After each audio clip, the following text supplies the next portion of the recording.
The challenge of this series is keeping the family alive. The stakes are higher than they've ever been.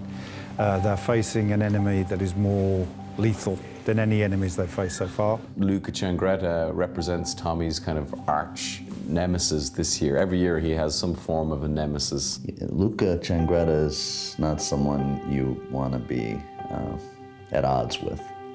It's a fantastic opportunity for me, and it's a fascinating character because it's those people who have a real ease with being bad are the ones that are most frightening.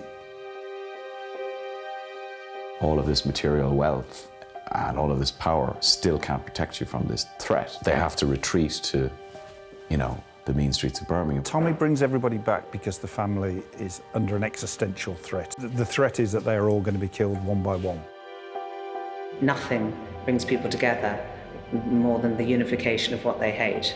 And so he puts them under threat and forces the family to come together in order to save themselves and therefore each other. So that kind of pulls them back together and pulls them back to their roots, and it's really them sort of having to confront and explore who they are and where they've come from. It's a really clever conceit. How do you get everyone back together, and how do you get them back to the streets, which is actually where we all love being as the characters as well.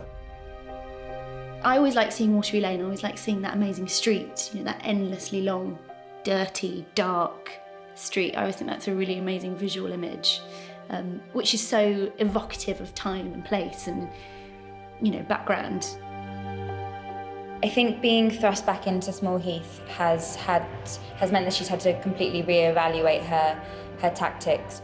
And as much as she'd like to resist, she realises that she needs to follow Tommy's lead in order to stay alive. If I can't beat him, then join them. When Stephen's written the fact that the family come together and back to Small Heath and back on their turf, you know, she says they're all together again, the garrison, Watery Lane, everything. What he does is he allows them to become what most gangs are, which is very territorial. It's the classic gangster flick, isn't it? Defending your turf. This series is, we really see him getting his hands dirty, sort of, you know, not being the general moving the pieces. He's actually down, getting involved and physically getting involved and having to really do the work himself again, because Tommy's mantra would be, if you want a job done well, do it yourself. And that's always been the way he operates.